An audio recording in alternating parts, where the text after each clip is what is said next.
Assalamualaikum warahmatullahi wabarakatuh. Alhamdulillahirrabbilalamin. Kita dapat kembali melakukan pembelajaran jarak jauh dalam suasana pandemi seperti ini. Semoga semangat anak-anak di rumah tetap terjaga ya, dan jangan lupa untuk selalu memperhatikan protokol kesehatan. Nah, sebelum memulai pembelajaran, alangkah lebih baiknya kita berdoa terlebih dahulu. Berdoa sesuai dengan keyakinan dan agamanya masing-masing dimulai. Baik, berdoa dicukupkan. Selanjutnya, absensi. Nah, bagi yang belum mengisi absensi, silakan isi absensinya di Google Classroom. Dan jangan lupa klik hand in atau serahkan ya, agar absennya itu masuk. Kemudian untuk mengawali pembelajaran pertemuan kali ini, kita akan mengulas materi pertemuan sebelumnya, yaitu mengenai laporan laba rugi dan laporan perubahan ekuitas. Nah, karena kita sistemnya satu arah, maka Ibu akan memberikan pertanyaan mengenai materi minggu sebelumnya, yaitu yang pertama, dalam laporan laba rugi terdapat komponen apa saja. Itu yang pertama. Kemudian yang kedua, dalam komponen beban, kita memindahkan nominal yang dari kertas kerja itu pada bagian kolom apa gitu. Kemudian pada laporan perubahan ekuitas, untuk laporan untuk modal awal periode itu kita melihatnya dari mana dan kolom apa. Nah, mungkin itu untuk ulasan materi minggu sebelumnya. Seperti biasa, menjawabnya melalui Google Classroom dengan menyertakan nama dan jawaban yang singkat dan jelas. Baik, untuk pertemuan kali ini kita akan membahas materi mengenai laporan posisi keuangan atau laporan neraca dan laporan arus kas. Nah, untuk tujuan pembelajaran sendiri kita masih sama dengan pertemuan minggu sebelumnya, yaitu peserta didik mampu mengidentifikasi laporan laba rugi dan penghasilan komprehensif lain, kemudian laporan perubahan ekuitas, laporan posisi keuangan, dan laporan arus kas. Nah, untuk metode pembelajarannya kita menggunakan metode ceramah dan metode tanya jawab. Sedangkan untuk teknik penilaiannya kita menggunakan teknik penilaian sikap, pengetahuan, dan teknik penilaian produk. Kemudian manfaat dari kita mempelajari materi mengenai laporan posisi keuangan dan laporan arus kas, yaitu yang pertama, pada dengan melalui posisi keuangan kita dapat mengetahui aktiva perusahaan ini sedang dalam kondisi baik atau tidak. Kemudian kita dapat mengetahui jumlah utang dan modal akhir perusahaan. Sedangkan pada laporan arus kas kita dapat mengetahui aliran apa saja yang keluar dan masuk perusahaan dan mengetahui saldo kas akhir dari perusahaan. Nah, sama halnya hal ini bisa diterapkan dalam kehidupan kalian. Setelah mempelajari ini, kalian juga dapat menyusun keuangan kalian sendiri gitu, mengenai pengeluaran maupun pendapatan kalian dari uang saku. Nah, sehingga kalian dapat menggunakan pendapatan atau uang saku yang kalian terima itu dengan bijak dan baik. Seperti itu. Yang pertama, kita akan membahas tentang laporan neraca. Laporan posisi keuangan atau laporan neraca adalah laporan yang berisi tentang informasi mengenai perubahan dari aktiva, kewajiban atau utang, dan ekuitas atau modal. Pada laporan posisi keuangan ini terdiri dari 3 komponen, yaitu komponen aktiva, komponen kewajiban atau utang, dan komponen ekuitas. Penyusunan dari laporan posisi keuangan sendiri ini kita melihatnya langsung dari kertas kerja atau worksheet. Pada kertas kerja kita melihatnya pada kolom neraca. Nah, bentuk dari laporan posisi keuangan ini ada dua. Yang pertama ada bentuk skontro dan bentuk stafel. Bentuk skontro bisa kita lihat seperti pada slide, bentuknya yaitu menyamping ke samping gitu. Di sebelah kiri yaitu ada untuk bagian aktiva dan sebelah kanan ada untuk utang dan modal. Nah, pada bagian aktiva terbagi menjadi dua jenis, yaitu ada aktiva lancar dan aktiva tetap. Nah, semuanya dijumlahkan. Sedangkan untuk bagian sebelah kanan itu terdiri dari utang atau kewajiban dan ekuitas. Nah, semuanya dijumlah dan akan menghasilkan jumlah yang balance atau sama antara jumlah aktiva dengan jumlah ekuitas dan utang. Selanjutnya ada bentuk staple. Sebenarnya isi atau komponen dari laporan posisi keuangan ini sama dengan bentuk skontrol, hanya saja yang membedakan yaitu posisinya. Jika pada skontrol posisi aktiva itu ada di sebelah kiri, sedangkan pada bentuk staple posisi aktiva itu ada di sebelah di atas, kemudian disusul dengan komponen utang dan komponen ekuitas. Materi selanjutnya yaitu mengenai laporan arus kas.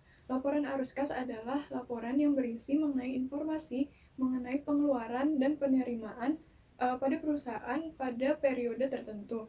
Di dalam arus kas terdapat 3 komponen, yaitu yang pertama ada arus kas dari aktivitas operasi, kemudian yang kedua arus kas dari aktivitas investasi, dan kemudian arus kas dari aktivitas pembiayaan.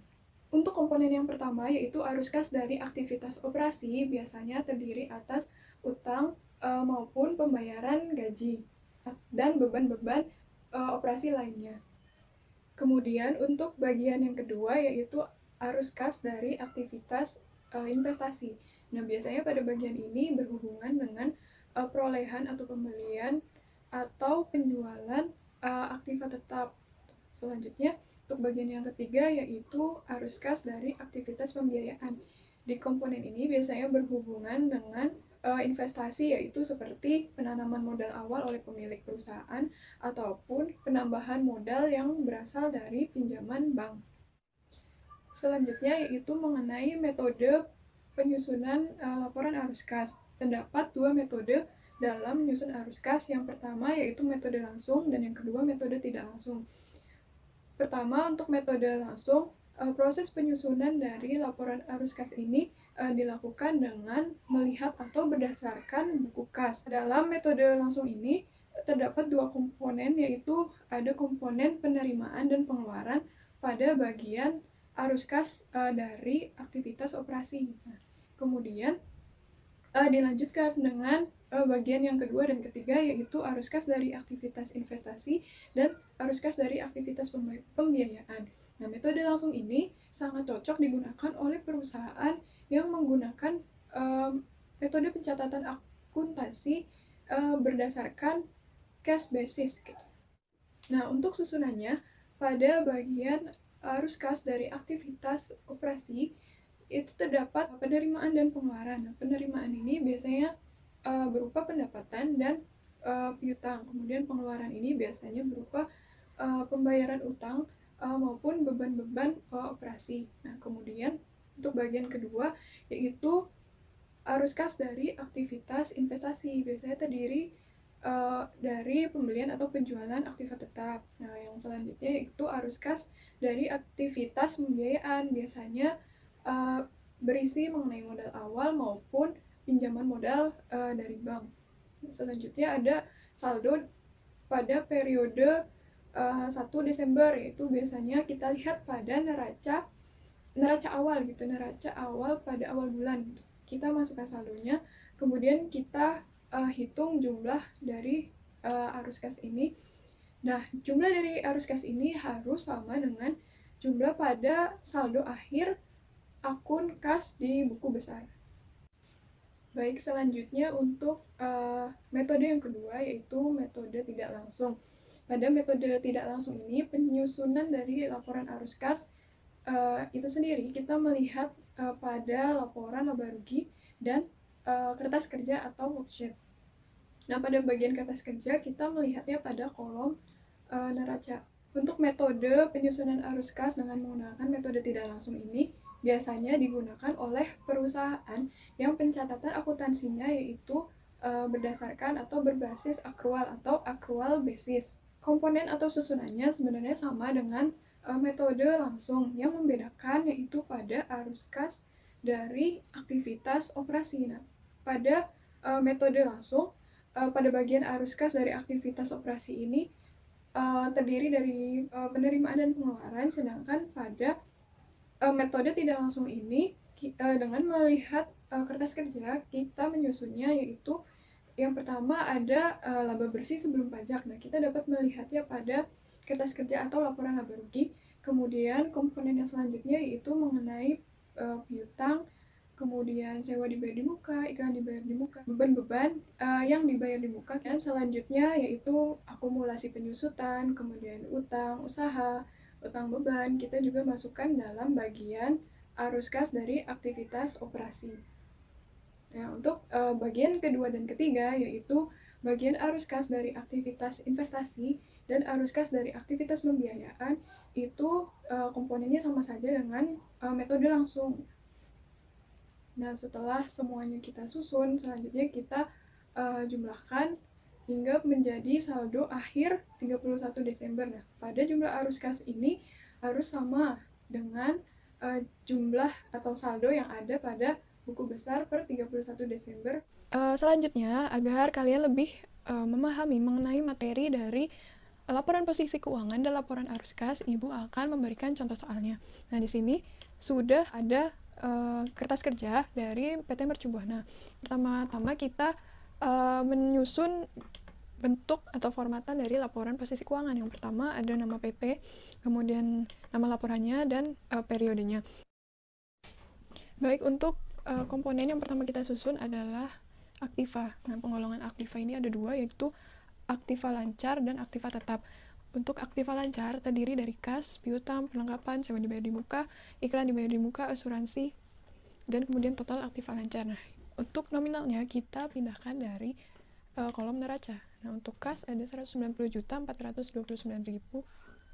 Kita pindahkan, kemudian piutang usaha. Kemudian ada perlengkapan 14.330. Kemudian ada sewa dibayar di muka 3.850. Kemudian ada iklan dibayar di muka 350.000. Kemudian ada asuransi dibayar di muka 1.650.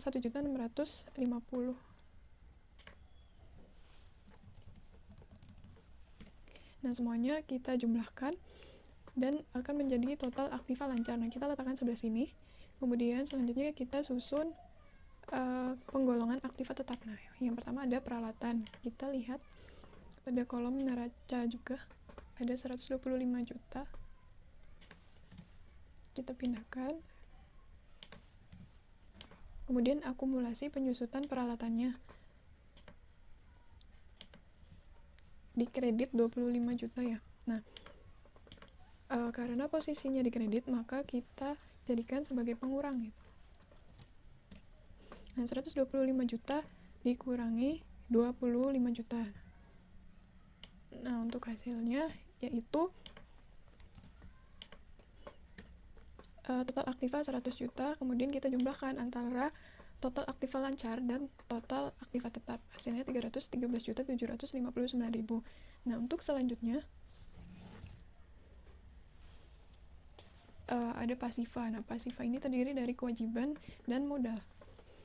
Selanjutnya yaitu pasiva. Pasiva ini terdiri dari dua komponen, yaitu kewajiban dan modal. Nah, untuk kewajiban dibagi lagi ke dalam dua golongan, yaitu kewajiban jangka pendek yang terdiri dari utang usaha dan utang beban. Kita pindahkan nominalnya dari kolom neraca. Utang usaha 23.500.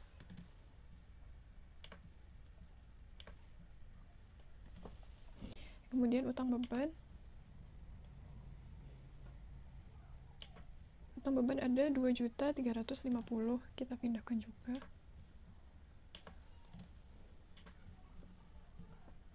Nah, setelah itu kita jumlahkan dan akan menjadi total kewajiban jangka pendek. Kita letakkan sebelah sini. Selanjutnya yaitu ada kewajiban jangka panjang. Kewajiban jangka panjang pada perusahaan ini yaitu ada utang bank. Kita pindahkan lagi. Saldo dari utang bank ada 28 juta. Kita letakkan sebelah sini. Nah, kemudian setelah utang ada modal. Modal Tuan Bambang. Untuk modal ini kita melihat nominalnya dari laporan perubahan modal yang telah kita buat sebelumnya, yaitu modal akhir, yaitu 259.909.000. Nah, kita pindahkan. 259.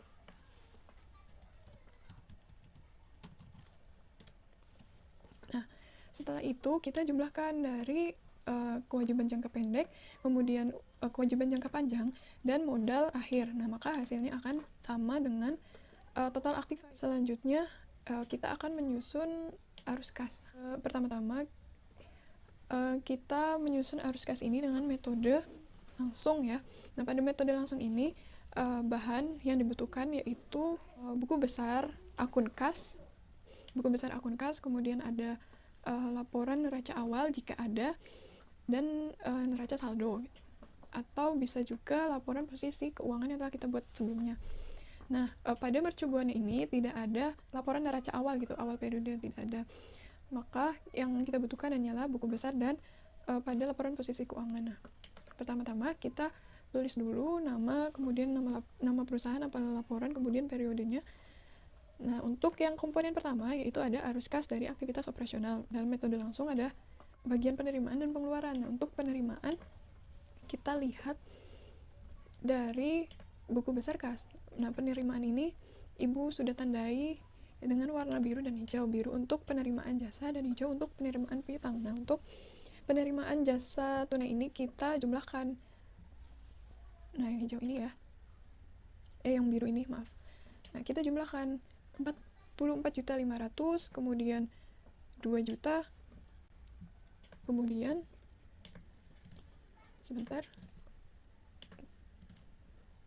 kemudian menerima pendapatan lagi 35.530.000. Nah, semua penerimaan pendapatan yang tercatat dalam akun kas kita jumlahkan. Nah, jumlahnya ada 82.030.000. Kita tuliskan 82.030.000. Nah, selanjutnya yaitu penerimaan piutang. Penerimaan piutang Ibu sudah tandai warnanya itu hijau. Nah, pada PT Mercubuan ini hanya ada satu kali transaksi penerimaan piutang, yaitu pada tanggal 27 sebesar 5.700.000. Kita pindahkan 5.700.000. Nah, setelah itu kita jumlahkan semuanya sebesar 87.730.000. Nah, untuk komponen selanjutnya ada pengeluaran. Nah, pengeluaran ini terdiri dari pembayaran beban, pembayaran gaji, dan pembayaran utang. Nah, pembayaran beban ini warnanya merah ya, sudah Ibu tandai agar lebih mudah untuk dimengerti. Nah, seperti sewa, kemudian membeli perlengkapan, kemudian asuransi hidup yang dibuka, kemudian membayar iklan, membayar listrik, membayar beban perbaikan, kemudian beban lain-lain. Kita jumlahkan ya semuanya, semua beban yang ada dalam transaksi.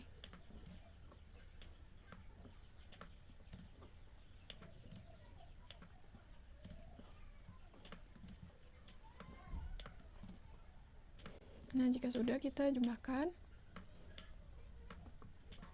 Jumlahnya yaitu 22.801.000.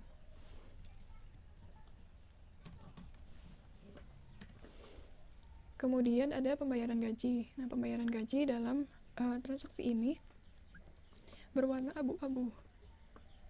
2.100.000 ya untuk pembayaran gaji. Nah, selanjutnya ada pembayaran utang. Pembayaran utang ini juga hanya ada satu transaksi pada tanggal 16. Jumlahnya 15 juta. Nah, setelah itu kita jumlahkan seluruh pengeluaran. Nah, jumlahnya yaitu 39.901.000. Nah, ini pengeluaran ini dijadikan sebagai pengurang ya. Sebelumnya harus dikasih tanda kurung. Kan karena pengeluaran ini kasnya dikredit, maka dijadikan sebagai pengurang. Pengurang dari penerimaan kas. Nah, selanjutnya kita hitung arus kas bersih dari aktivitas operasional, yaitu dengan penerimaan dikurangi dengan pengeluaran kas. Nah, hasilnya ada 40.829.000. Nah, selanjutnya kita menyusun bagian arus kas dari aktivitas investasi. Yang pertama ada pembelian peralatan.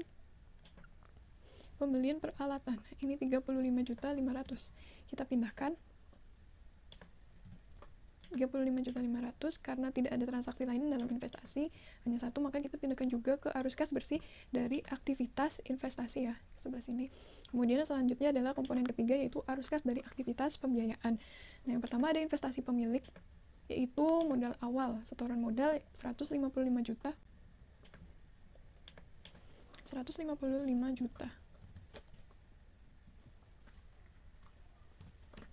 Kemudian ada prive atau pengambilan. Nah, untuk prive ini dijadikan sebagai pengurang. Prive ya sebesar 4.500.000 ya. 4.500.000 kita jadikan sebagai pengurang dari modal. Nah, kemudian ada pinjaman bank. Nah, dalam PT Mercu Buana ini meminjam modal dari bank sebesar 29.750.000. Kemudian telah mengangsurnya atau membayar sebagai utangnya sebesar 2.150.000. Kita pindahkan 2.150.000 dijadikan sebagai pengurang. Kita jumlahkan dulu ya ini 100. Nah, selanjutnya yaitu ada saldo kas awal gitu 1 Desember. Nah, karena dalam PT Mercu Buana ini tidak ada laporan neraca awal, maka dikosongkan. Nah, selanjutnya kita jumlahkan gitu ya. Operasional kita kurangkan dengan aktivitas investasi, karena membeli peralatan itu mengurangi kas, maka kita jadikan sebagai pengurang. Kemudian yang terakhir dari aktivitas pembiayaan. Nah, jumlahnya atau hasilnya yaitu sebesar 190.429.000 rupiah. Nah, kita samakan dengan saldo akhir dari buku besar. Nah, saldo akhirnya sama ya, 190.429.000. Nah, maka artinya arus kas yang telah kita kerjakan sudah benar. Untuk pertemuan berikutnya, kita akan membahas mengenai penutupan dari pencatatan akuntansi, yaitu jurnal penutup, neraca saldo setelah penutupan, kemudian jurnal pembalik. Nah, untuk setelah pertemuan ini, agar lebih dimengerti mengenai materi laporan posisi keuangan dan laporan arus kas, Ibu telah memberikan tugas pada Google Classroom yang melanjutkan tugas sebelumnya.